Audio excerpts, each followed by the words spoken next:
You had a breast reduction 6 months ago. Yes. Okay, you're having a lot of pain, a lot of tension. But then what happened after the breast reduction? I'm still in pain. She still has the same pain as she did before because it's more pressure, tension, and stress due to her bad posture than it was just the breast, the breast reduction itself. Wow. So the tension? Yeah. That's the issue.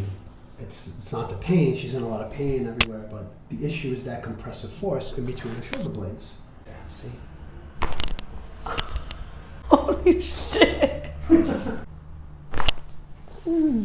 Wow, I feel like I got a brand new neck. Oh my god. Wow, thank you. Awesome. Wow, I feel like I have a whole new body, a new spine.